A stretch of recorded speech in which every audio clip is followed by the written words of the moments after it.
नमस्ते दर्शकबिन, तपाईहरु सबैलाई हार्दिक स्वागत गर्दछौं र यो समयमा विशेष गरेर हाम्रो एमसीसी को बारेमा एकदमै चर्को र पेचिलो बहस अहिलेको नेपाली सामाजिक सञ्जालमाथि निकै तातिएको छ। त्यसै गरेर सडकदेखि सदनसम्म पनि यो बहसले चर्को रूप लिएको छ। यसै विषयमा कुराकानी गर्नका निम्ति हामीसँग कृषिविद जो लामो समयदेखि अध्ययन अनुसन्धान साथै अहिले निरन्तर अनुभव गरिरहनु भएको हाम्रो मदन सर हामीसँग हुनुहुन्छ।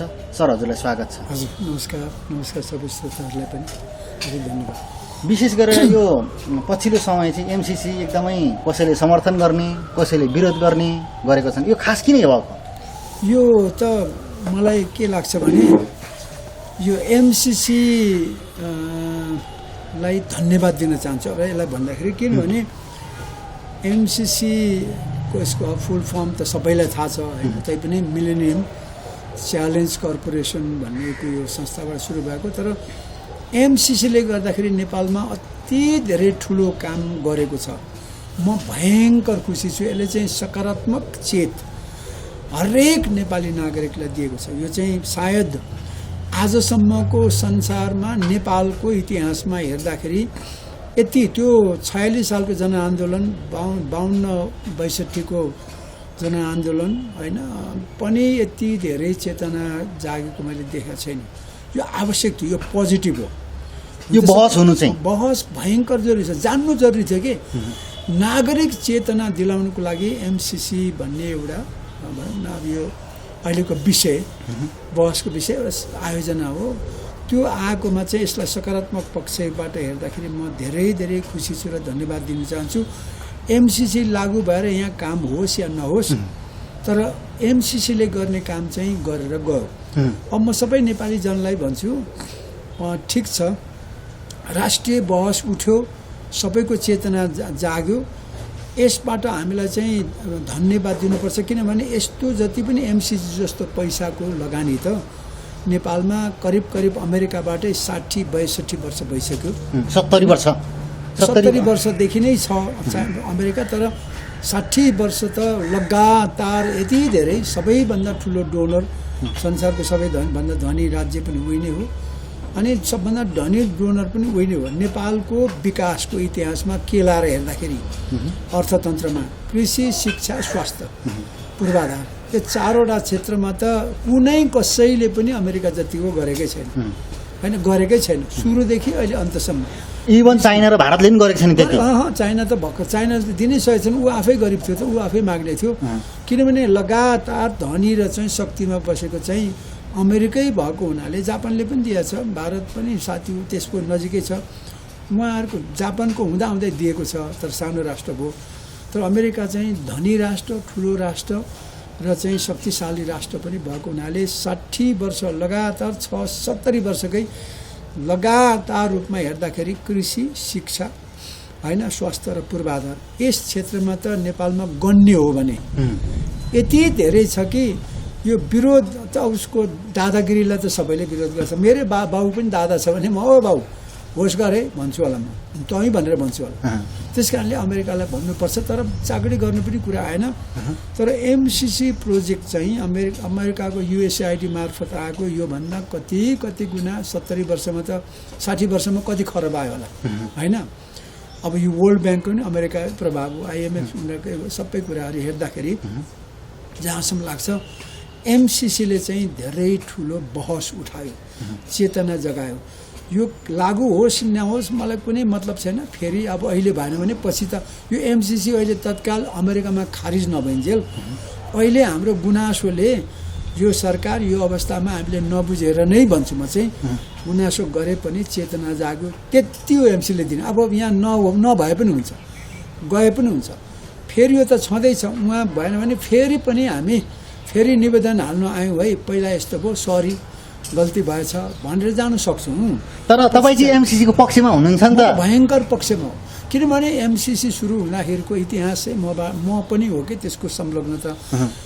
2001 सालको सेप्टेम्बर 11 को दिन चाहिँ जब ट्विन टावर पेन्टागनहरूमा अमेरिकामा हमला भयो भने कसबाट भन्दाखेरि विशेष गरी इस्लामिक अब अलकायदै भन्नु पर्ला, अलकायदाकै नेतृत्वमा भनौँ न, त्यहाँ त थुप्रै छन्।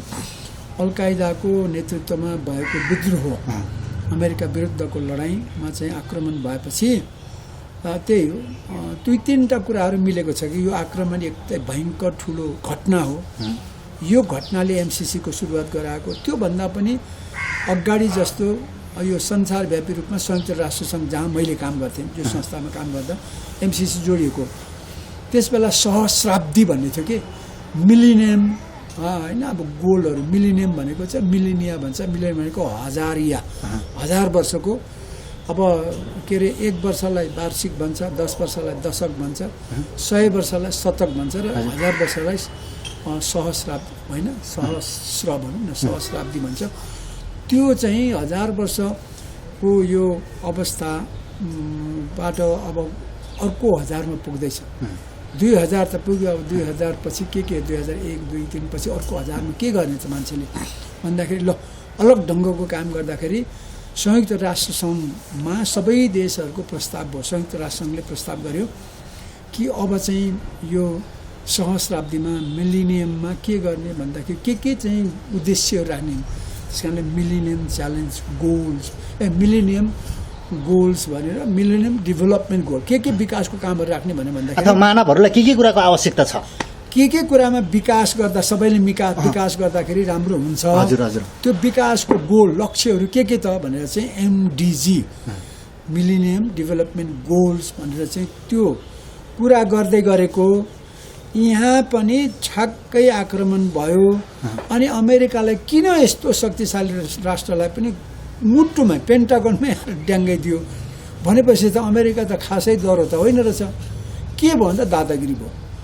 अमेरिकाको दादागिरी भएर संसारमा र अर्को एकातिर अमेरिका धेरै धनी भयो दादागिरी गर्न थाल्यो अर्कोतिर चाहिँ संसारको मान्छे यति गरिब भयो कि उनीहरूले जीव छाड्दा होइन मार्नलाई कुनै ठुलो कुरो भएन कसैलाई पनि भनेपछि त मर्ता तो क्या नकर्ता भन्ने हिन्दीमा छ नि म त मर्नलाई केही डर छैन तर तपाईँ डराउनुहोस् है भने जस्तै नि अमेरिकालाई त डर भयो के कारणले भन्दा गरिबीको कारणले गरिब भएपछि केही गुमाउनु केही छैन भन्ने भएको हुनाले ल अब त्यसो भए अमेरिकाले अमेरिकनहरूले नै हो सिनेटमै अब दुईटैमा हाउसमा छलफल भयो विद्वानहरूले पहिला प्रस्ताव गर्यो यता युएनको पनि माग थियो संयुक्त राष्ट्रसङ्घको पनि अब यो केही न केही त नयाँ यो चाहिँ उसमा 1000 वर्षपछिको यो उसमा चाहिँ गर्नु पर्यो सुरुवात विकासहरू र त्यसको लागि पनि अमेरिकाले सघाउनु पर्यो। 1 नम्बर त अमेरिकै हो संसारले सघाउनु पर्यो भन्दै गरे बेला अमेरिकालाई पनि यतापट्टिको विद्वानहरू आफ्नै देशवासीले जर्ज बुसलाई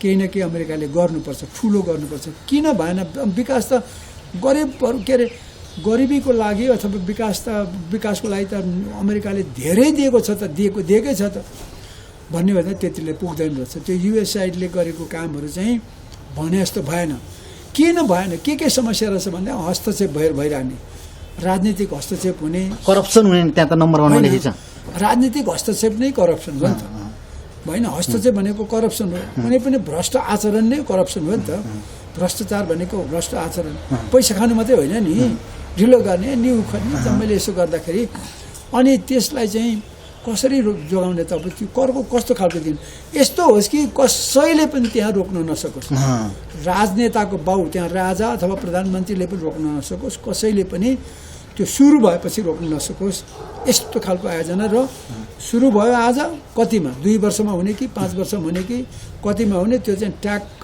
त्यसै दिन सकिनुपर्छ त्यस्तो किसिमको चाहिँ एउटा मेकानिजम यस्तो किसिमको प्रणाली बनाऊ जसले गर्दाखेरि त्यो काम चाहिँ फट भएर हामीले जे चाहन्छौँ छिटोभन्दा छिटो त्यो देशको मान्छेहरू धनी होस् आर्थिक रूपमा समृद्ध होस् भनेर मेलेन्सी जस्तो नहोस् एक्ज्याक्टली मेलेन्सीको त के भन्नु छोड चाहिँ कति हो कति यहाँ नेपालको त मैले भने नि सानोदेखि ठुलो काम मैले सानो उदाहरण दिन्छु खोटाङ जाने हाम्रो 2टा पुल छ मतलब के अरे उसको के अरे यो सुनकोशी र दुधकोशीकै पुलमा सुनकोशीको दिन पुल 4 वर्षमा बन्नुपर्ने हामी गएर झन्झनै लाठी मुङ्ग्री गएर थर्काउँदा पनि 14 वर्ष लाग्यो।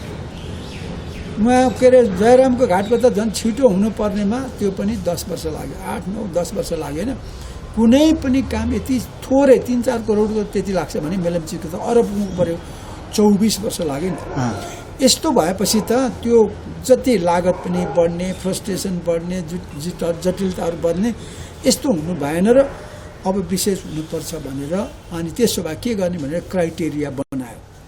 2टा क्राइटेरिया बनाउँदाखेरि ठिक टाइममा हुनुपर्ने, त्योभन्दा अगाडि चाहिँ तयारीको लागि चाहिँ अलग्गै समय जुटाउनु पर्ने, अलग्गै खर्च। यो खास काम गर्ने जस्तो अहिले हाम्रो नेपालमा चाहिँ बिजुलीको तार के अरे टाँग्ने मात्रै काम र सडक बनाउने, सडक करिब 100 किलोमिटर जति बनाउने अनि बिजुलीको तार चाहिँ 400 किलोमिटर जति बनाउने अथवा 300 किलोमिटर जति बनाउने। यति बनाउनुको लागि मात्रै अमेरिकाले पैसा दिन्छ एमसिसीले, तर त्यो चाहिँ 1, 2, 3 डट गरेर 5 वर्षमा सक्नुपर्छ।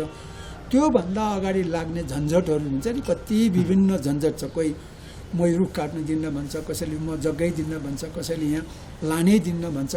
कयौँ सानसानो झन्झटहरू चाहिँ त्यही देशको सरकार जसले माग्यो त्यो पैसा, त्यो काम गर्नुको लागि त्यो झन्झट मेट्नुपर्छ भनेर चाहिँ होइन, त्यो काम चाहिँ प्रारम्भिक काम, तयारीको काम भनेर चाहिँ सरकारको पनि सहभागिता हुन्छ। त्यो जसले मागेको छ र त्यसको काम पनि हो, त्यो सबै अवरोधहरू हटाउनुको लागि भनेर त्यसको तयारीको लागि पनि 2 एउटा तयारी, अर्को के अरे काम सुरु। तयारी भएपछि त्यो काम सुरु हुने बेला मात्रै सम्झौता गर्ने। अमेरिकाले पैसा जुन दिन अब दिउँ, काम तयार छ, सबै तयार छ, रेडी, काम गर्नु तयार, अब बाटो बनाउनु पऱ्यो, घर बिजुली बनाउनु पऱ्यो, ढङ ढङ ढङ ढङ गरेर बनाउनु पऱ्यो, 5 वर्षमा तयार भनेपछि मात्रै सम्झौता। यो 17मा चाहिँ हामी तयारी गर्दैछौँ भनेर चाहिँ यो भयो। काम पनि हुने जग्गा अतिक्रमण भयो, सबै प्रारम्भिक तयारी भन्छ क्या त्यसलाई। प्रारम्भिक तयारीमा धेरै देशहरूले 6 महिनामै गर्छ प्रारम्भिक तयारी, हाम्रोमा चाहिँ 5 वर्ष लाग्यो। प्रारम्भिक तयारी नै 11 देखि 12 देखि 17 भनेको चाहिँ 5 वर्ष लाग्यो होइन। त्यो 5 वर्षमा पनि सबै तयारी भएर चाहिँ 6 महिनाभित्र हुनुपर्नेमा यो 4 वर्ष भइसक्यो, 17 देखि 21 भइसक्यो। 5 वर्ष उता त गइगयो अनि 4 वर्ष पनि यता गइसकेको हुनाले 10 वर्षको हाराहारी भइसक्यो सुरु भयो। संसारको देशहरूले चाहिँ 2-2 वटासम्म लिइसक्यो यो अवधिमा एउटैले, जस्तो मङ्गोलिया भएको कुरामा अरू पनि छ। तर मङ्गोलियामा चाहिँ काम गरेर पनि गजब भएर फेरि 65% जनताले त स्वच्छ खानापानी पायो भनेर त्यहाँ भनेको सबै ठाउँमा छ नि, सबै ठाउँमा राम्रो भएको छ। त्यस कारण तर एउटा कुरा बुझ्नुपर्ने र त भनि पनि रहेछ एमसिपीमा अहिले चाहिँ राम्रो भयो कि, किनभने थाहा भयो नि मान्छेलाई, चेतना जाग्यो। मैले पनि म त त्यहाँ सुरुवातमा इराकमा यो एमसिसी सुरु हुँदा त म युएनमै काम गर्थेँ नि त, इराक जोर्डन त्यो एरियामै काम गर्थ्यौँ होइन। त्यसै बेला गर्दाखेरि चाहिँ यो कुराहरू चल्दै गरेको, समस्याहरू हुँदै गरेको त डिटेल थाहा छ। फेरि म त यस्तै प्रोजेक्टहरूमै काम गरेर, युएनकै प्रोजेक्टहरूमा काम गरेर, अमेरिकन प्रोजेक्टहरूमै काम गरेर चाहिँ बसेको हुनाले यो त गजब राम्रो छ, निशर्त छ। फेरि निशर्त भनेको शर्त झनै 20 वटा शर्तहरू राखेको छ। कस्तो देशलाई दिने भन्दाखेरि जहाँ मानव अधिकार छ, जहाँ पारदर्शिता छ, जहाँ लोकतान्त्रिक व्यवस्थाहरू चाहिँ व्यवस्थित छ, यस्तो यस्तो कुराहरू चाहिँ जहाँ भ्रष्टाचार एकदमै कम छ, कम हुने कमिटमेन्ट गर्छ सरकारले, त्यस्तो 20 वटा चाहिँ बुँदाहरू चाहिँ यो यो यो यो यो त्यसलाई इन्डिकेटर पनि भन्छ इङ्ग्लिसमा। तर जे होस् त्यसको चाहिँ कस्तो कस्तो शर्तहरू पुरा गर्नुपर्छ भन्दाखेरि यो शर्त, मानव अधिकार 1 नम्बर, लोकतन्त्र 2 नम्बर, पारदर्शिता 3 नम्बर, भ्रष्टाचार 4 नम्बर, यस्तो यस्तो सम्पूर्ण शिक्षा ठिक, स्वास्थ्य ठिक, सबैलाई पहुँच आदि आदि गर्दाखेरि चाहिँ यो मानवोचित अमेरिकाले जुन अभ्यास गर्दैछ त्यसको चाहिँ ठिक रहेछ भनेपछि नेपालले 16 वटा त्यो मापदण्डहरू भनौँ अथवा त्यो प्रावधानहरू, शर्तहरू चाहिँ पुरा गरेपछि ल त्यहाँ 2टा छ होइन। थ्रेस होल्ड भन्ने चाहिँ सुरुको प्रारम्भिक कुरा, माग चाहिँ त्यो 20 वटा मध्येमा सायद 10 वटा मात्रै पुरा गरेर अलिक थोरै पैसा दिन्छ, दिन्छ दियो। तर त्यो 16 वटा पुर्याउनु भने त अलमोस्ट 15 माथि चाहिँ पुरै गरेको भन्ने भएको हुनाले यिनलाई चाहिँ कम्प्याक्ट भन्ने हुन्छ नि। कम्प्याक्ट भनेको थ्रेसहोल्ड भनेको कम पैसामा सानो काम गर्ने, तर कम्प्याक्ट भनेको चाहिँ ठुलो काम गर्ने भनेर चाहिँ उनीहरूले चाहिँ यो दिएर गरेको हुनाले अब सबै कुरा। तर तपाईँले यो यति राम्रो कुरा गर्नुहुन्छ, यति राम्रो भन्नुहुन्छ, जति एमसिसीको विरोधी पक्ष छ यो कुरा गर्नु हो भने त तपाईँ त डलर रे, पैसा खाएको, राष्ट्रघाती दलाल भनेर त्यस्तो गरेर गाली गर्छ नि त। यहाँ हिजो पनि हाम्रो एकजना भाइसँग, डिसिराम भाइसँग कुरा गरेँ, यो एमसिसीको समर्थन गर्ने चाहिँ देशद्रोहीहरू, घातीहरू भने, दलालहरू, डलर खानेहरू भने, मैले चाहिँ हो नै भने। तर म हो भनेको कारण चाहिँ उहाँहरूको विचारमा त्यो हो, तर मेरो विचारमा त म राष्ट्रघाती भावदेखि यस्तो राष्ट्र बनाउनलाई यत्रो पैसा ल्याउनुपर्छ भन्छु र होइन। अब त्यो मान्छे जो छ उनले गाउँ छोडेर आएर यहाँ काठमाडौँमा के भन्छ अर्काकै ठाउँ भनौँ न, आफूले जन्मेको ठाउँ त महत्त्वपूर्ण हुन्छ नि।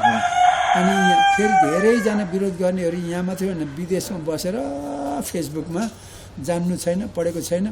समस्या छ, एउटा चाहिँ सूचना मात्रै छ, यथार्थ के हो ज्ञान छैन। हामी त सूचित किताब पढेर सूचना मात्रै प्राप्त गरेका छौँ नि, ज्ञान बुद्धि विवेक सिप र आँट नभएको मान्छे छौँ नेपालमा। राजनीति गर्ने अहिलेको शेरबहादुर त्यही भएर त 70 लाख विदेशमा युवाहरू छन्। एक्ज्याक्टली त्यो भएको हुनाले समस्या भएको बुझ्दैनन्। अनि हल्ला कि सूचनाले त हल्ला गर्छ, सूचनाले किताबमा त हल्ला मात्रै हो नि, यथार्थ देखेकै छैन नि। अनि झन् अखबारहरू पत्र पत्रिकाले त हल्ला गरेपछि त अब काग काग काग भन्यो भने काग उडे के अरे काग उड्नु के अरे उडेको कागलाई खेद्न जान्छ। कान यसो समायो भने त हिँडेर छ। अहिलेसम्म भनेको सबभन्दा एमसिसीको राम्रो पक्ष र कागले जतिसुकै जे गरे पनि राम्रो पक्ष के भने सबै नेपाली जनताले जान्न पायो आफ्नो देशमा कस्तो कस्तो शर्तमा कस्तो कस्तो कति कति खर्च कसले दिँदो रहेछ भन्दाखेरि अमेरिकाले शर्तहरू कस्तो राख्दो रहेछ भनेर पनि देखियो नि त। नेपालले शर्त कति पालन गर्नुपर्छ, 16वटा शर्त 20वटा शर्त पालन गर्नुपर्छ, 4वटा बाँकी नै छ। त्यो शर्त पनि बुझ्नु पऱ्यो नि त। नागरिकले त्यो त सरकार भने त नागरिकले चलाएको हो, भोट दिएर चलाएको नि, नागरिकको हो सरकार। नागरिकले थाहा पाएन भने त राम्रो हुँदैन। त्यस कारण मैले त यो एमसिसीको हल्ला भएर मलाई गद्दार, पागल, बोका, डलर, फटह यति धेरै छ कि तँलाई गोली हान्नुपर्छ, रगत पिउनुपर्छदेखि म त सबै तयारी चुनौती नै दिएछु। मैले चुनौती दिँदाखेरि 4 जना मान्छेलाई के अरे के भन्छ भीम रावल उप प्रधानमन्त्री भएको उनी लगातार मन्त्री भएर उनकै पालामा यो सबै के अरे उहाँ एमसिसीको कारबाही भएको छ। देव गुरुङ उनकै के अरे प्रधानमन्त्रीले चाहिँ बाबुराम भट्टराई र प्रचण्डकै पालामा पनि पुरै कारबाही यसरी चाहिँ दिनुहोस् भनेको छ होइन। पत्र पठाएको छ नि 3 चोटि सबै प्रधानमन्त्रीहरूले। त्यस कारणले सबभन्दा महत्त्वपूर्ण चुनौती फेरि उता भोलिन्टियर पनि भएको हाम्रो के अरे भाइ त्यो राहुल त होइन। अब हामी त एक्सपर्ट थियौँ, उनी भोलिन्टियरमा काम गर्थ्यो होइन। अहिले भीम रावल युएनमा काम गरेकोलाई उनलाई अङ्ग्रेजी आउनुपर्ने यस्तो कुतर्क गर्छन् कि अब त्यसपछि चुनौती चाहिँ भीम रावल, देव गुरुङ मन्त्री भएको मान्छे, लीलामणि पोखरेल होला, लीलामणि पोखरेल जस्तो सांसद, त्यसमाथि सबभन्दा सूर्यराज आचार्य जो कि पूर्वाधारको विज्ञ भन्छ। यहाँ पूर्वाधार यति नभई भएको छैन।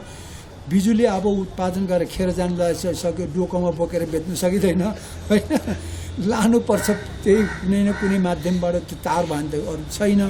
त्यस्तो पूर्वाधार विज्ञले पनि नहुने काम पनि यो सच्याएर गरिहाल्नुपर्छ भन्नुपर्नेमा यो त राष्ट्रघाती कामै त हुनसक्छ।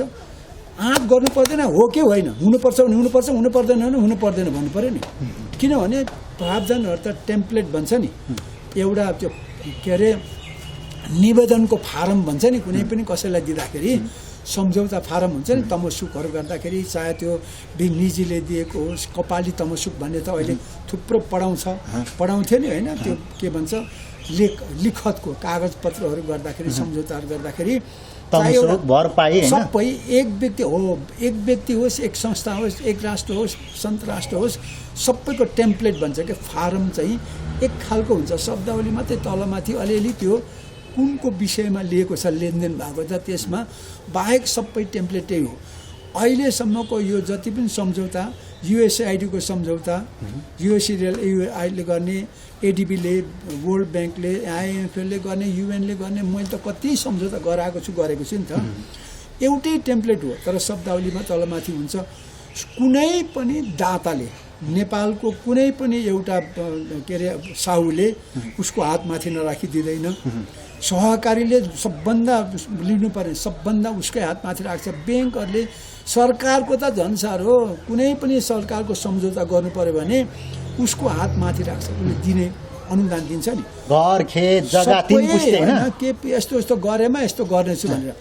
अब त्यो त किन लिनु हो। यहाँ पनि झन्डै त्यही टेम्प्लेटको चाहिँ यहाँ सम्झौता छ कि एग्रिमेन्ट 77 पेजको कति 75-77 पेजको छ। अब त्यो कुरा त अब पढेर लिनु पर्यो, कयौँ कुरा त आँट गर्नु पर्यो। यति कुरा त यो कारणले पनि म मुद्दा लडेर पनि जित्छु या मुद्दा लड्नु पनि तयार छु भनेपछि त्यो प्रावधान मुद्दा लड्ने पनि छैन कि। कतै दुई पक्ष मध्येमा एक पक्षलाई ठिक लागेन भने 30 दिनभित्रमा खारिज गर्न सक्छ तुरुन्त खारिज। त्यो त सबभन्दा ठुलो कुरो हो नि त। बन्न सक्छ नि। फेरि अर्को कुरो ऱ्याटिफिकेसन भनेको चाहिँ अनुमोदन भन्छ के। सबै सन्धि सम्झौताहरू त नेपालले धेरै अनुमोदन गरिसकेको छ सदनले। यो चाहिँ ठुलो यो अनुमोदन गर्नु पर्ने कारण पनि कसैले राजनीतिक दलको माननीय त्यहाँको सांसदहरू हुन्छ नि मन्त्रीहरूले चाहिँ हस्तक्षेप गर्छ कि गरेरै त अहिलेको जति पनि आयोजनाहरू चाहिँ 20 वर्ष लाग्ने लथालिङ्ग भएको त्यो कारणले के 2 वर्ष लाग्नेमा 20 वर्ष भयो। राजनीतिक हस्तक्षेप। आफै सांसद छ आफै ठेकदार छ, दाजु सांसद छ भाइ ठेकदार छ होइन। के अरे आफ्नो पार्टीको चाहिँ नि सांसद छ अथवा मन्त्री छ, आफ्नो कार्यकर्ता ठेकदार छ अथवा केही न केही। त्यसो गर्दाखेरि जम्मै यो नाफाखोरी अथवा स्वेच्छाचारी हुन्छ भनेर चाहिँ यसमा त्यहीँ नै गऱ्यो भने त कम्तीमा पनि अलिकति रोक्न त सक्छ नि। होइ यो त धेरै अपराधी काम हुन्छ भनेर होस् भनेर सांसदहरू देशको प्रतिनिधि प्रत्येक मान्छेलाई जनमत गराउनु त मिलेन। तर जनमत सङ्ग्रह नै हो नि त संसदमा लाउनु भनेको त होइन। त्यहाँ 51% चाहिँ यसलाई सिम्पल गराउनु पर्यो होइन। साधारण बहुमतले भए पनि यसलाई ओके गराउनु पर्यो भने छलफल होस् भन्नु खोजेको। यो छलफल होस् भनेर पनि एमसिसीले भनेको होइन। यसरी चाहिँ प्रावधान छ छिटो गर्नु र दिगो गर्नुको लागि चाहिँ के अरे सदनमा लग्यो भनेदेखि डह्रो हुन्छ भनेर भनेको मात्रै छ प्रावधान। ठिक छ, यो कुरा तपाईँले गर्नै पर्छ भन्ने छैन के। ठिक छ, यो कुरा तपाईँले भनिरहँदाखेरि किन यो राष्ट्रघाती भयो, किन चाइनालाई हान्छ मार्छ, किन नेपालमा आएर बम खसाउँछ, आर्मीले ध्वस्त पार्छ, बलात्कार हुन्छ यहाँ छोरीचेली भनेर भनिराखेको छ नि त कि तिनीहरू गल्ती हो? होइन, यसो छ सबै कुराको दुईटा पक्ष छ नि। अब यसलाई जस्तो मैले भने जहिले पनि हिजो पनि अस्ति पनि भनेको छु, हरेक वस्तुको हरेक अवस्थाको दुई पक्ष हुन्छ, एउटा नेगेटिभ एउटा पोजिटिभ। हामी त सबै वस्तु त इलेक्ट्रोन र प्रोटोनले बनेको छ। दुधको कुरा गरौँ न, दुध के हो? दुध के हो? अमृत हो कि होइन? आमाको दुध खाएर के हुन्छ? तर दुध म भन्छु, तपाईँ अमृत भन्नु होला, म बिख भन्छु। दुधले खायो भने छेरोटी चलाउँछ। भात के हो? अमृत हो कि? अमृत हो कि होइन? भात खराब हो, पेट फुटाउँछ होइन। त्यो खायो भने त पेट फुट्छ नि। भात खायो भने विस्फोट हुन्छ। पानी भनेको खराब चिज। पानीले त भित्र लग्यो भने त सबै हाम्रो रगतमा सबै कुरा धोएर पठाउँछ र मान्छे मार्छ। पानीले हामीलाई बगाएर मार्छ, सबै डुबाएर मार्छ। पानी खराब हो भन्नु सकिन्छ क्या? ठ्याक्कै त्यही हो। एमसिसी भनेको खराब हो किनभने अमेरिका हो, अमेरिकाको राजनीति हो, त्यसपछि चाइना हो भनेर त्यो जोडेर लाँदाखेरि त तर्क भन्छ नि। तर्क दुई किसिमको हुन्छ, तर्क र कुतर्क। अब मेरो विचारमा अब म कुतर्क गरौँला तर्क गर्नेहरूको लागि, तर तर्क गर्नेहरूले म उनीहरूको कुतर्क देख्छु क्या। यो होइन, गलत छ, यो राष्ट्रघाती छ भन्नेले राष्ट्रघातीहरूलाई म चाहिँ उनीहरू राष्ट्रवादीलाई चाहिँ उनीहरू कुतर्क गर्दैछन् भन्छु। म राष्ट्रघाती चाहिँ तर्क गर्दैछु भन्छु के। यो फाइदा छ किनभने कुनै चिजको पनि पर्फेक्सन त कहीँ पनि छैन कि। भने जस्तो त संसारै त छैन। यही घाम छैन, यो अहिले छाया भइसक्यो। घामले यति धेरै दुःख दिन्छ, त्यही पानीले नभई हुँदैन, यति धेरै दुःख दिन्छ। हावा नभई हुँदैन, यी अहिले नै फुरफुर गरेर मेरो कान चिसो भइसक्यो। प्रत्येक विशेष गरेर सूर्यराज आचार्यजीलाई त्यसको उल्टो बाटो खेद्दै हुनुहुन्छ तपाईँ। म रविन्द्र मिश्रजी शब्दजालले त केही पनि भन्दिनँ, तर उहाँको त कामै त्यही हो। शब्दजालले जहिले पनि मान्छेलाई लट्ठ्याएर हराउने। म चाहिँ विशेष गरेर भीमरावहरू त भाइहरू नि देवगुरु हुने त यिनीहरू त कुज्ञानी भन्छु, ज्ञान पनि छैन, त्यस्तो काम त गर्नु भएन। तर विशेष गरेर सूर्यराज आचार्य पिएचडी जापानबाट पिएचडी गरेको मान्छे र पूर्वाधारको विज्ञ इन्जिनियरले चाहिँ कुतर्क गर्दाखेरि चाहिँ म चुनौती दिन्छु। एमसिसी आएर एमसिसीको कारणले सबैलाई फेरि एमसिसीको कारणले सेना आयो, अमेरिकन सेना आयो। एमसिसीले गलत गरेर चाहिँ देशमा सबै खत्तम भयो, हाम्रै कारणले होइन कि उसै कारण। सेना आयो, अमेरिकाले नचाहिँदो हस्तक्षेप गरेर सबै लग्यो भनेदेखि मलाई यहीँबाट झुन्ड्याउनु। मसँग सबै कुरा छ। अथवा म कुनै ठाउँमा रत्नपारको कुनै ठाउँमा पनि कति हजार युवा खटाउने हो, अथवा को ढुङ्गा हान्नु, गोली हान्नु, सबैले मलाई हत्या गरेर मेरो कण रगत चुस्नु, झुन्ड्याउनु पहिला मारिदिनु जेल हाल्नु तर एमसीसी पास गर्नु देश गर्नु होइन हो त्यो चाहिँ तर एमसीसीले गल्ती गर्यो भने म चाहिँ पास गर्दा नराम्रो हुन्न भन्ने मान्छे फाइदा छ किनभने मलाई त यो देशमा व्यापार गर्नु छ कि व्यापार नगरिकन देश विकास हुँदैन के को व्यापार गर्नु मेरो बिक्ने कुरा नै बिजुली हो पहिलो अब हामीलाई 10,000 मेगावाट जतिसुकै औद्योगिक के अरे अवस्थामा प्रत्येकले धेरै बिजुली प्रयोग गरे पनि हामी 3 करोड मान्छेलाई 10,000 मेगावाट भन्दा माथि चाहिँदैन अहिले त सफिसियन्ट भइसक्यो उहाँ कुलमानमा बिक्री गर्न निम्ति अहिले त 1,000ले पुगिरहेछ नि हामी त 40,000 त कम्तीमा हुँदैछ 30,000 मेगावाट बिजुली बेच्नुको लागि त हामीलाई त बेच्ने साधन चाहियो नि त बाटो चाहिँ वेब तारै छ नि तारै हो अनि किन्ने साउहरूसँग पनि कुरा गर्नु पर्यो नि त होइन तपाईँ किन्नुहुन्छ भने भन्नु पर्यो भारतै हो ठुलो साउ त्यसपछि मात्रै बङ्गलादेश होला चीन होला होइन अरू होला त्यस कारणले गर्दाखेरि यो कुरा गर्नु पर्यो त्यसमा पनि न्यु खोज्ने अर्को कुरा मलाई चाहिएको छ यहाँ पर्यटनको विकास त्यसबाट म धनी हुन चाहन्छु म बिजुली बेचेर अनि पानी पनि बेच्नुपर्छ नेपालको पानी त दिनको 1 अरब लिटर पानी बेच्नुपर्छ भन्छु समयमा हिमालयन वाटर फ्रेस वाटर भनेर 1-2 रुपियाँ बोतलमा बेच्यो भने पनि अथवा 2 रुपियाँ लिटरमा बेच्यो भने पनि हामीलाई 1 अरब 2 अरब दिनको आउँछ होइन 60 अरब महिनाको आउँछ 7 खरब 8-10 खरब त हामीलाई वर्षको आउँछ त्यसको लागि मार्केटिङ त अमेरिका चाहियो होइन त्यसको लागि त मार्केटिङ होइन बाटो चाहिएन लानुपर्ने हवाईजहाजबाट मार्केटिङ पनि चाहियो मार्केट भनेको त हाम्रो इन्डिया नै हो के इन्डिया नै हो ठुलो होइन त्यस कारणले गर्दा बाटो चाहियो इन्डियामा अबको 20 वर्षमा कम्तीमा दिनको चाहिँ यस्तो पानी जारको पानी चाहिँ दिनको उनीहरूलाई 10 अरब लिटर के भने अब उनीहरूको त 1 अरब मान्छे छ 1 अरब मान्छेलाई 20 अरब लिटर चाहिन्छ भने पिउने चाहिँ 1 लिटरको दरले पनि पियो भने 1 अरब लिटर पानी त पिउने हुन्छ उनीहरूको 5 लिटरमा 1 लिटर नेपालीको पिउँछ कि यहाँको त म्यालको माथि स्प्रिङको हो नि त त्यस कारणले उनीहरूले पिउने सस्तो पनि हुन्छ भनेपछि त्यसको लागि त बाटो चाहिएन इन्डियै पठाउनु पर्यो त्यसपछि हामी त पर्यटक हाम्रो लागि सबभन्दा राम्रो पर्यटकहरू आउने भनेको हिन्दुस्तानकै मान्छे हो कि इन्डियन हो नि त्यसपछि चाइनिज हो बाटो खुल्नु परेन दोहोरो मान्छे आउनु परेन हवाईजहाजमा मात्रै आएर त हुँदैन अब उनीहरू त बिहान विकेन्डमा आउँछ यहाँ त सामल खाजा सबै हामीले के भन्छ तयार गरेर उनीहरूलाई पठाइदिनुपर्छ उनीहरूलाई काउली चाहियो भने यहाँबाट पठाइदियो लिएर आउनुहोस् है घुम्न आउनुहोस् लानुहोस् भन्नु पऱ्यो होइन जति मसला दिनु पऱ्यो दुध चिजहरू सबै यहाँ बिक्री गरेर खुवाएर यहाँ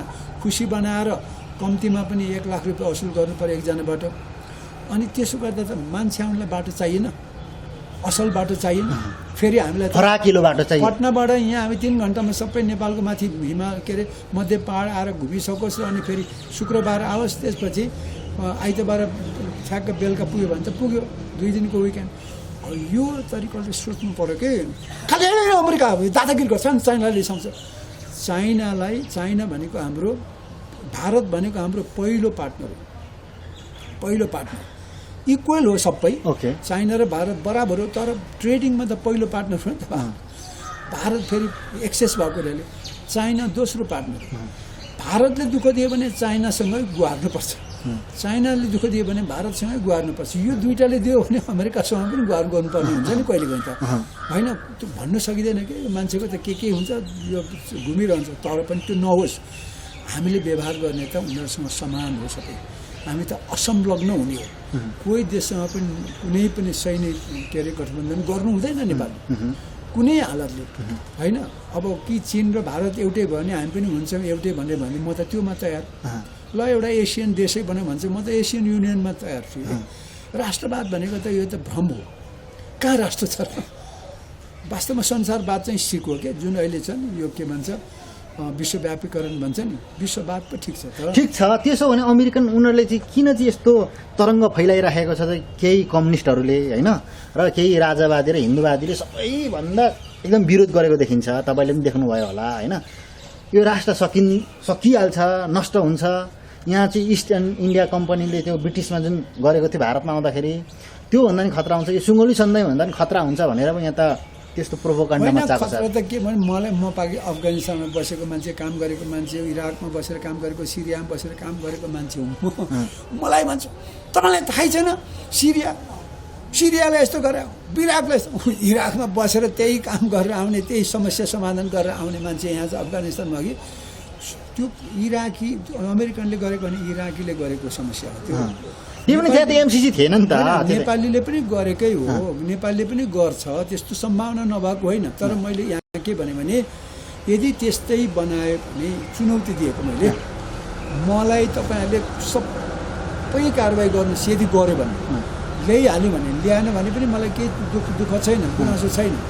एमसीसी आएर जुन गेस गर्दै हुनुहुन्छ नेपालको स्वाधीनता खत्तम बनाउँछ भने त्यो खत्तम बनाएको खण्डमा सेना ल्याएर सबैलाई गोली हालेर मार्छ भनेको त्यो भएको बेलामा अनि सेटेलाइट ल्याएर के गरेकोमा जे गरेर अमेरिकाले नेपाललाई एमसीसी मार्फत दुःख दियो भने म व्यक्ति भन्दैछु सूर्यराज आचार्य, भीम रावल, के अरे हाम्रो चाहिने के भन्छ देव गुरुङ र त्यो हाम्रो लीलामणि पोखरेल जसले गर्दैछन् चुनौती व्यक्तिगत व्यक्ति गर्यो भनेदेखि मलाई चाहिँ एक्सट्रिम सजाय, यति यातना दिएर मार्ने देशद्रोही भनेर। तर तपाईँ त्यो गरेन भने तपाईँहरू चारजनाले चाहिँ राजनीति छोड्ने, सूर्यराज आचार्य इन्जिनियरिङको काम छोड्ने, गएर ड्रागन खेती गर्ने होइन, सब्जी खेती गर्ने, अनि मजाले जङ्गलको छेउमा बसेर त्यो बिरुवालाई सेवा गर्दै बस्ने, त्यति गर्नु। अनि त्यो बाहेक अर्को जतिजना विरोध गरिराखेको छ नि त राष्ट्रघाती हो यो होइन, अरूको त कुतर्क हो यो। यिनी चारजनाको कुतर्कले ती अरू उफ्रेका मात्रै हुन्, अरू त त्यो पछि कागहरू हुन् के अरे उनीहरू काग खेद्ने मान्छेहरू हुन्। मेरो विचारमा काग खेद्ने मान्छे भनेर इन्सल्ट गर्नु त खोजिन, तर निराधार बेसलेस भन्छ नि, बेसलेस निराधार कुतर्क हो, निराधार तर्क हो, यो कुतर्क हो। अनि यस्तो फाइदा भएको कुरालाई नेपाल सरकारले नागरिकलाई किन समयमै बुझाउन सकेन त भन्नु त? हो, सरकार छ नेपालमा, नागरिक तपाईँहरूलाई धन्यवाद, सरकारै छैन विरोध गर्नुभयो। तर बनाएको सरकार त हजुरहरूले नै रुख र के अरे सूर्य छापमा लगाएको। मेरो सूर्य छाप, मेरो रुख छाप अहिले पनि भन्नुहोस् त खुब ठाउनुहुन्छ। त्यो रुख र सूर्य छापको पछाडि हुँडार बसेको देख्नु, त्यो हुँडारले खाँदैछ। अनि राजा आऊ देश बचाऊ, सुन्नुहोस् नेपालीहरू, राजाको ज्ञानेन मेरो साथी हो। ज्ञानेन्द्रले पारस जस्तो एउटा छोरालाई त सम्हाल्न नसक्नेले 3 करोड तपाईँ हामी जस्तो कुज्ञानीहरू अथवा कुतर्क गर्नेहरूलाई सम्हाल्नु सक्छ? त्यो त्यसपछि उसको पारस छोरा हो। एउटा बाउको कुरा नमान्ने होइन भने जनताको कुरा मान्छ, त्यसले आफ्नो स्वास्नी हिमानीलाई चाहिँ राम्रोसँग राख्नु नसक्ने पारसले सक्छ। त्यसपछि हृदयेन्द्र भन्छ त्यस्ता बाउ बाजेको आमाको सन्तानले चाहिँ यस्तो 3 करोड हामी जस्तो चुथो मान्छेहरूलाई गर्नु सक्छ, के अरे व्यवस्थापन गर्नु सक्छ। राजा हो देश बचाऊ, भुत्रो राजा हो देश बचाऊ। त्यस कारणले तपाईँहरू होस गर्नुहोस्, चुनौती छ, मलाई हान्नुहोस् मार्नुहोस्, म त खुसी छु। म त राजाको दौतेरी हो, उसलाई म मजाले चिन्छु, अगाडि राखेर बहस गर्छु। सक्छौ भनेर भन्छु म। र यो रुखमा छाप हानेर चाहिँ यो सूर्य छाप हान्नेहरू होस गर्नु र चाहिँ राजा देश बनाऊ भन्ने पनि होस गर्नु।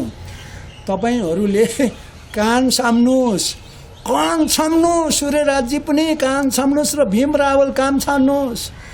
ठुलो फुर्ती गरेर हुँदैन, हिजो काकतालीले जान्ने हुनु पर्यो। फुर्ती गरेर इन्जिनियर भएर PhD पास गरेर शब्दजाली गफ गर्नु र साँच्चीकै काम गर्नु फरक छ। कर्म गर्नुहोस्, व्यवहार गर्नुहोस्। तपाईँले त्यो किताब घोकेर यताउति गरेर छलछाम गरेर रिपोर्ट लेखेर पैसा कमाए जस्तो होइन कि, काम गरेर देखाउनुहोस् न, व्यवहार गरेर राजनीति गरेर देखाउनुहोस् कि। त्यस कारणले गर्दाखेरि राजनीतिले गर्नेले पनि देखाउनुहोस्, नगर्ने र राजनीति गर्दै गर्नेले पनि देखाउनुहोस्। देखाएपछि मात्रै कुरा गरौँ।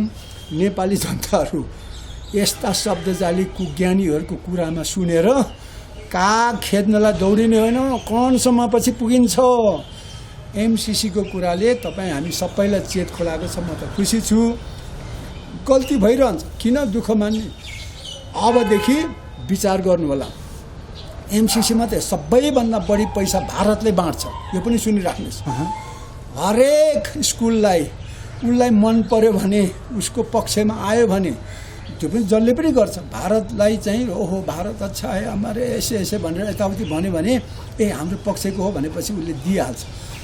स्कुललाई दिन्छ, कलेजलाई दिन्छ, गाउँलाई दिन्छ, केलाई विभिन्न बहानामा दिन्छ, तर सरकारलाई थाहै त छैन होइन। अहिले कति सायद वर्षको 10 अरबभन्दा बढी जाला होइन। छात्रवृत्ति दिन्छ, दुनियाँ दिन्छ, यो तपाईँलाई थाहा छ? सरकारलाई थाहा छैन, तपाईँहरूलाई पनि थाहा छैन। यहाँ तपाईँहरू मध्येमा अब त्यस कारणले म के भन्छु भने अब सबैले बुझ्नुपर्छ। अहिले चाहिँ 60-70 वर्षदेखि अथवा म चाहिँ भन्छु 2008 सालदेखिको कुरा हो यो।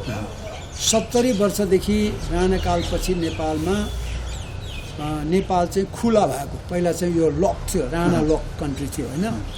खुला भएर चाहिँ संसारबाट सहयोगहरू चाहिँ विशेष गरेर 15-16 सालपछि भनौँ न, अब यो काङ्ग्रेसको सरकार आएपछि सुरु भयो।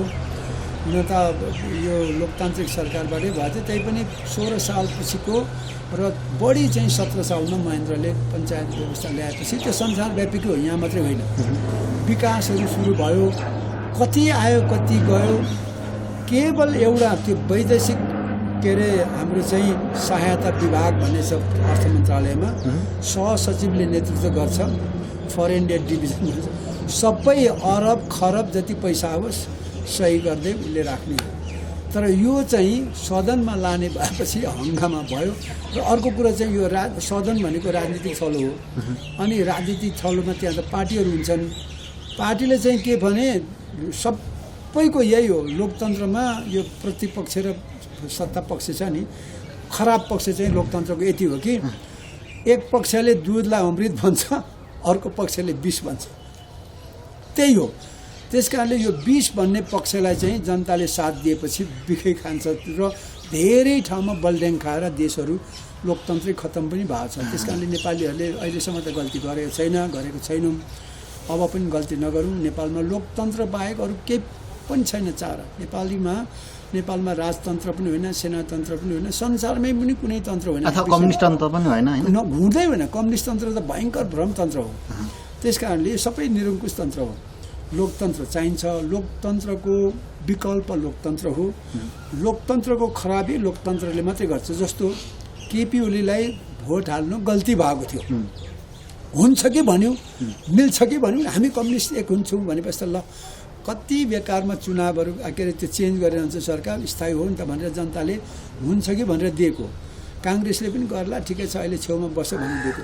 तर यो दुइटै फटा निस्क्यो होइन त। कुख्यात त्यत्रो 2/3 मत दिएको, करिब 2/3 नै त हो नि, सरकार त बनेकै थियो।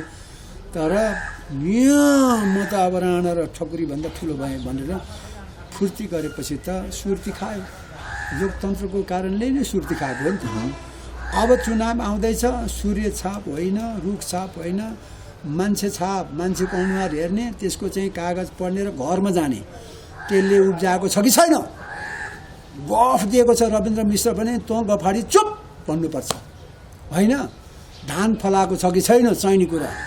सब्जी फलाएको छ कि छैन, दुध फलाएको छ कि छैन, लुगा फलाएको छ कि छैन, गाडी फलाएको छ कि छैन, घर बनाएको छ कि छैन, हेरेर मात्रै गरेर रुद्री पढेर त्यो चाहिँ आते पाते गरी हिँड्ने जस्तो ठगेर चाहिँ मिठो मिठो खाइ हिँड्ने जस्तो गऱ्यो भनेदेखि दुःख त फेरि उस्तै हो, हामीलाई नै हो। ठिक छ, यो कुरा भनिरहँदाखेरि मैले यहाँ यो एमसिसीसँगै सम्बन्धित भएको एमसिसी अर्को जोडेको पक्ष चाहिँ के हो भन्दाखेरि एमसिसी पास भयो भने त राम्रो होला, तपाईँले भने जस्तै शिक्षा, स्वास्थ्य, रोजगार होइन, बिजुली बत्ती सबै कुरामा राम्रो होला। इनकेस एमसिसी फर्क्यो भने चाहिँ के असर पर्छ, के असर देख्नु भएको छ भन्नु त? कतिले त एकदमै कुटनीतिक असर पर्छ। फर्क्यो भने पहिला यसो अब यहाँ ब्याकग्राउन्डमा पहिले नेपालको कुल जतिसुकै हाम्रो विदेशमा बस्ने भाइहरूले पनि मलाई कमेन्टमा भन्छन् आफै गर्नुपर्छ भन्छन्। उहाँहरूले आफै गर्नुपर्छ भने किन विदेश जानुभयो मेरो भाइहरू? त्यो पनि चर्पी सोर्नु किन जाने, चौकीदारी गर्नु किन जानुहुन्छ? ब्रिटिस आर्मी पनि चौकीदारी हो के, इन्डियन आर्मी पनि चौकीदारी हो, दरबारी नै हो। त्यो किन गर्नुहुन्छ? अरू त ट्याक्सी ड्राइभर हो, भाडा माग्ने हो, मैले देखाएको छैन र तपाईँ स्वावलम्बी बन्ने कुरा नगर्नु। स्वावलम्बी बन्नेमा त यहाँ घरमा बसेर हिजो त्यो टिका दिल्ली रामलाई पनि भने 5 थर छोडेर किन आएको होइन, किन आएको, यहाँ आएर गरिदिने के भएको छ 5 थरमा भनेपछि मेरो भनाइको अर्थ के स्वावलम्बी हुने र स्वाधीन हुने भने आफ्नो ठाउँमा आएर बनाउनुहोस् पहिला उदाहरण, त्यसपछि बोल्नुहोस्। पहिलो कुरो तपाईँहरूले दुःख गरेर पठाएको त्यो सर्भिसवर र चौकीदारी गरेर पठाएको पैसा अहिले मात्र 10 खरब छ, तर तलब भत्ता यहाँनिर यो साधारण खर्च नभई नहुने, पाल्नु नभई नहुने विकास होइन, मात्र यसलाई 10 खरब पर्छ। तपाईँले उठाएको कर तिरेको, हामीले कर तिरेको त 8 खरब मात्रै हो भन्सार करदेखि लिएर, खर्च 10 खरब लाग्छ सामान्य बाँच्नको लागि तलब भत्ता दिनु मात्र। विकासको खोइ पैसा अहिले 6 खरब जति 16 खरबको बजेट बनाएको छ, 6 खरब जति त सबै ऋण हो, 5-6 खरब ऋण लिएर कति गर्नु, गफ गरेर त हुँदैन। अनुदान पनि हो त्यसमा, अनुदान नभइकन हुँदैन, सायद 1 खरब जति अनुदान होला, ऋण हो। अनुदान र ऋण लिएर गर्नु हुँदैन भने तपाईँ खोइ त तपाईँले कमाइदिएको खोइ कमाइदिएको कतारमा बसेर र अमेरिकामा बसेर अनि मलेसिया र कोरियामा बसेर त युरोपतिर बसेर त यहाँ त हुनेवाला छैन कि। हामीलाई त्यहाँ चाहियो, बाटो चाहियो, बिजुली चाहियो, खानेपानी चाहियो होइन, इन्टरनेट चाहियो, हामीलाई त चाहियो नि, स्कुल कलेजहरू चाहियो, राम्रो तपाईँहरू त्यहाँ हुनुहुन्छ हो। मेरो भनेको अर्थ स्वावलम्बी हुनुको निमित्त त गर्नु पर्यो नि, भनेर हुँदैन, गर्नु पर्यो। पैसा पठाउनुहोस् कि हामी एनसेलले कर तिर्दैन भनेदेखि तपाईँहरू एनसेल किन प्रयोग गर्नुहुन्छ? एनसेललाई बन्द गर्नलाई त 2 घन्टामा सकिन्छ। अहिले त सबैलाई सञ्चार हुन्छ एकैपटक टेलिभिजनमा, सबै टेलिभिजनमा आजदेखि एनसेलको कसैले प्रयोग नगरौँ भनेर कसैले, सबैले म तयार छु बोल्नलाई। एनसेलले कर तिरेको छैन भने एनसेलको सिम नचलाउँ, एनसेलको कुनै प्रडक्ट नचलाउनु भने त्यो त 0 हुन्छ। 0 भएपछि नेपालकै हो भने टाट पल्टिन्छ, चुपचाप बस्छ। अब विदेशको भने भागेर जान्छ होइन। यदि उसले तिर्नै पर्छ भने तिरेर बस्छ। कति सहिलो छ। एमसेल र एमसिसी किन जोड्नुहुन्छ?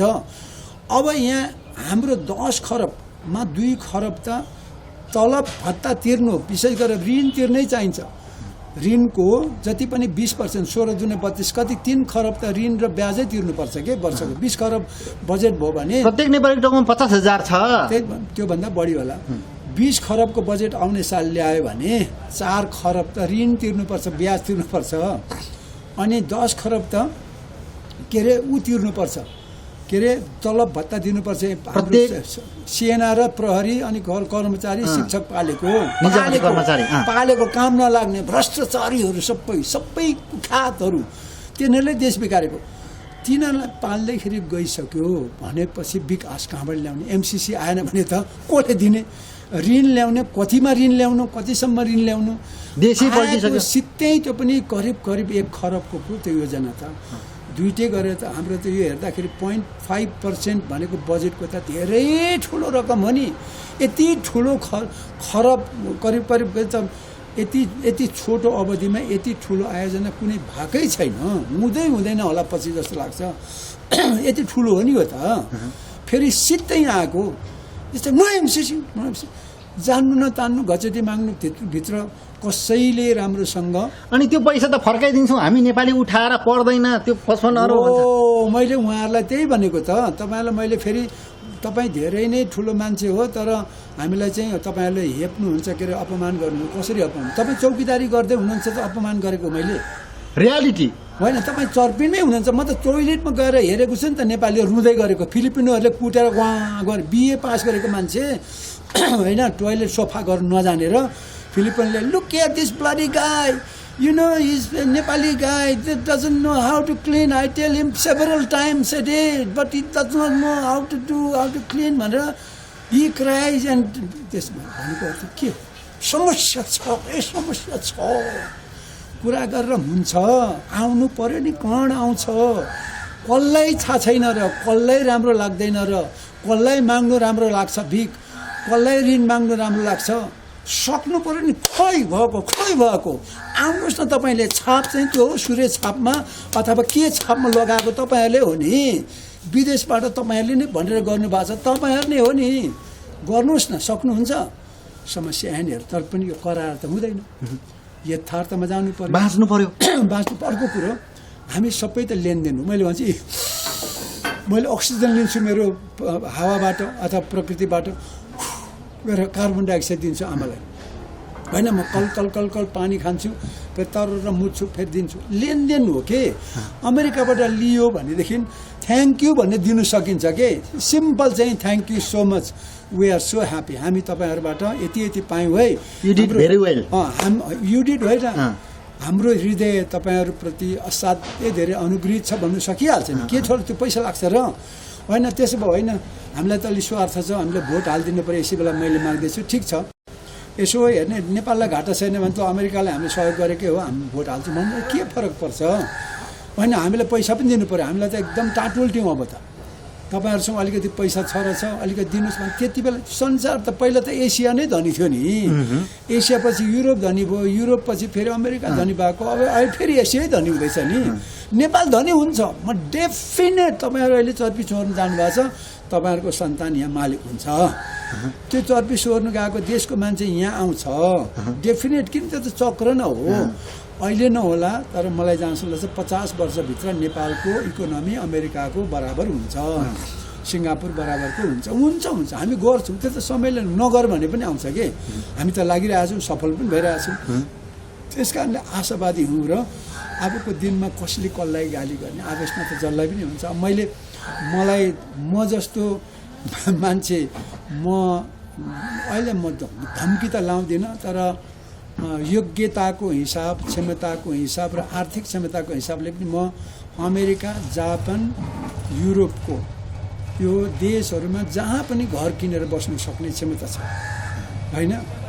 मसँग क्वालिफिकेसन पनि छ, मेरो विज्ञता पनि छ, मसँग मेरो पैसा पनि छ, बस्ने फेरि त्यो सुविधा पनि छ पनि। मेरो छोराहरूको छ भनेपछि मैले बनाएको त हो नि। संसारको सबै देशहरूमा पनि हुन्छ कुनै दिन मेरो सन्तानको, मेरो पनि हुन्थ्यो होला, तर मैले चाहिनँ। मैले खोटाङमा गएर खोटाङमै जापान बनाउँदैछु, बन्छ। मेरो प्रण हो, म खोटाङको एउटा ठाउँलाई म जापान बनाउँछु र कालान्तरमा यस्तै सबै घरमा पुर्याएपछि जापान त जहाँ घाम माथि, पानी तल, आकाशमाथि, धरती तल, बिचमा हावा जहाँ छ र बिरुवाहरू त्यसको वरिपरि छ, त्यही हुन्छ जापान, त्यही हुन्छ अमेरिका, त्यही नै सिङ्गापुर हुन्छ। त्यति त हो समस्या। धन भनेकै पञ्चतत्त्व र पञ्चबिरुवा हो कि, यहाँभन्दा त अरू केही पनि छैन। त्यसपछि त्यसलाई चाहिँ ज्ञान हुनु पऱ्यो। सूचना त यो अहिले तपाईँले सुन्दै हुनु सूचना हो, ज्ञान त्यसलाई विश्लेषण गरेर राख्ने, बुझ्ने कुरा ज्ञान हो।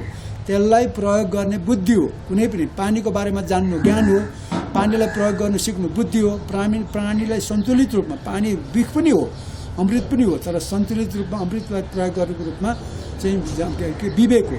अनि त्यसपछि सिप भनेको तताएर खाने कि चिसाएर खाने हो, त्यो सिप हो। अनि आँट भनेको चाहिँ त्यसलाई प्रयोग गरेर म कुनै बेलामा यसलाई राम्रो गर्छु भनेर चाहिँ केही न केही नयाँ तरिकाले गर्ने आँट हो। ठिक छ, यति कुरा हो। अन्तिममा एमसिसीको बारेमा के भन्न चाहनुहुन्छ? विरोध गर्नेलाई र विरोध नगर्नेलाई पास हुनुपर्छ, पास हुनु पर्दैन, खराब छ, असल छ? होइन, मैले त डे 1देखि नै, किनभने यसको शिर पुछार कथा मलाई थाहा छ। यस्तै प्रोजेक्टमा मैले काम गरिआएको र यसको धेरै पटक छलफल पनि गएँ। यसको चाहिँ एमसिएमा गएर सबै कुराहरू हेरिसकेपछि यो जतिको राम्रो आयोजना, राम्रो कुनै पनि अहिलेसम्म आएको छैन, पछि आउनुपर्छ। यतिको ठुलो, यतिको सस्तो अरे यतिको सजिलो, यतिको बृहत, विशेष गरेर हाम्रो अर्थतन्त्रमा हामीले अब 5000 मेगावाट बिजुली बेच्नु सक्यौँ, अथवा केही नभए 2000 मेगावाटमा चाहिँ यताबाट बिजुली हामीसँग अरबौँको आम्दानी हुन्छ। त्यो यहीँको आम्दानी हो। अनि होइन, अब त्यसले गर्दाखेरि यसबाट हुन्छ। यातायातको एउटा मोडेलै नयाँ खालको छ, त्यो पहाडी इलाकामा बनाउँदैछ, 4 लेनको राम्रो हुन्छ, नमुना हुन्छ। नेपालको राजमार्ग, महेन्द्र राजमार्गमा अमेरिकाको ठुलो योगदान छ। अमेरिका र बेलायतले बनाइदियो र रसियाले, 3टा त्यो धनी देशहरूले बनाइदिएको सडक अहिले पनि राम्रो छ, गणना योग्य छ। त्यो नमुना हुन्छ। त्यसपछि यहाँ सबै यातायातको साधन, बिजुली त बिग्छ, सायद खरबको पनि होला। अनि त्यसपछि यातायातमा वस्तुको आदान प्रदान आउँछ, मान्छे ओहोरदोहोर गर्न सक्छ, अनि प्रविधिको नमुनाहरू देखिन्छ। सुरुवात चाहिँ एउटा राम्रो बिन्दु सुरुवात भएर चाहिँ यति राम्रो हुन्छ र 6000 भन्दा बढीले रोजगारी पाउँछ, नयाँ नयाँ टेक्नोलोजी हुन्छ। त्यसपछि एउटा राम्रो कुराले राम्रो राम्रो राम्रो हुँदै जान्छ। भत्क्यो भने अब यो गयो भने फेरि काँडो खोज्नु, ऋणमा ऋण थपिन्छ।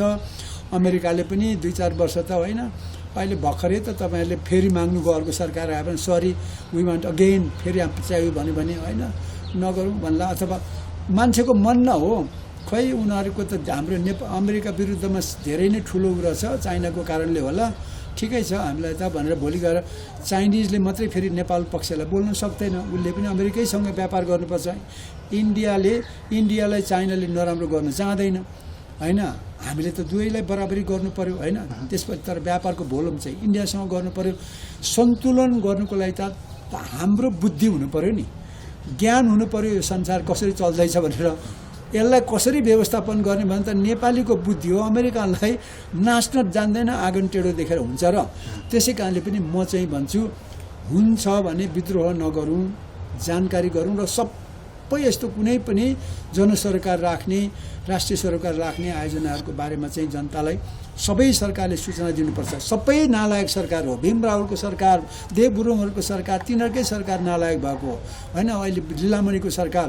त्यस कारणले यो नालायक सरकारलाई लायक बनाउनलाई भोट चाहिँ छाप चाहिँ त्यो हुँडाहरूलाई भोट नदिनुहोस्, भोट सुधार गरौँ। यो एमसिसीको बारेमा धेरै तपाईँहरू चाहिँ बेकारमा त्यो सडकमा निस्केर यस्तो घाममा भदौमा नगरेको राम्रो जस्तो लाग्छ। गर्नुभयो पनि केही फरक पर्दैन, जाँदा पनि फरक पर्दैन।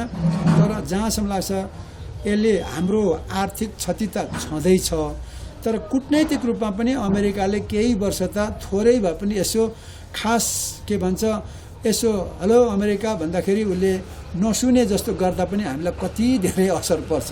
ठुलो कुरा हो नि त्यो त।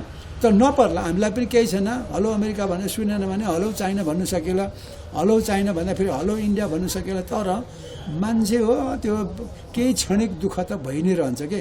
मेरो विचारमा क्षणिक दुःख यो कुटनीतिक हिसाबले पनि हुन्छ नै, आर्थिक हिसाबले त भयङ्कर 20 वर्ष नेपाल पछि पर्छ। किनभने फेरि अर्को बनाउनलाई कहाँ ल्याउनु गाह्रो छ नि। के अरे ऋण ल्यायो भने त खरबको ऋण त कति पर्छ, धेरै त 5%ले त 5 अरब त के अरे वर्षको 5%ले ल्यायो भने 5 अरब त वर्षको ऋण थपिन्छ। यो त थपियो होइन 60-70 अरब त थपियो फेरि थपिदिएछ। त्यस कारणले यसले चाहिँ चक्रव्यूह भन्छ नि, दुर्गतिको चक्रव्यूहमा हामी नेपाल पर्न सक्छ। त्यसले 20 वर्ष हान्न सक्छ। त्योभन्दा अगाडि त यसलाई राम्रोसँग ल ठिक छ सदनमा छलफल गरेर हाम्रो सांसदज्यूहरूले पनि तपाईँले बुझेर बहुमतले 51% अनि जनता गराउँदै गर्छ। राजा हो देश बचाऊ भनेर त गरि नै हाल्छ नि, सो त हो। अब यो काङ्ग्रेसको विरुद्धमा म लड्छु भनेर त गरि नै हाल्छ। यहाँ हुनेहरू चाहिँ अमेरिका जानु नपाएकोहरू, अमेरिकालाई चिनको सपोर्ट गर्नेहरू होइन, राजाको समर्थकहरू अहिले एकै ठाउँमा भएको छन् कि। अमेरिका मनै नपराउने मान्छेहरूले सिधै भन्यो के बस्योस्, मलाई यसको केही पनि मन पर्दैन। जस्तो मलाई मन नपर वेभ हुन्छ नि, मलाई मन नपराउनेले मैले सुनाइदिए पनि उसले लाठीले हानेर खेद्छ। त्यसको पछाडि लागेर सरकार देउ शेरबाजी तपाईँले पनि होस गर्नुपर्छ। म भएदेखि राजनीति भनेको आँट हो, आँट नगर्ने मान्छे राजनीति गर्नु भने एमसिसी पास गर्नुपर्छ।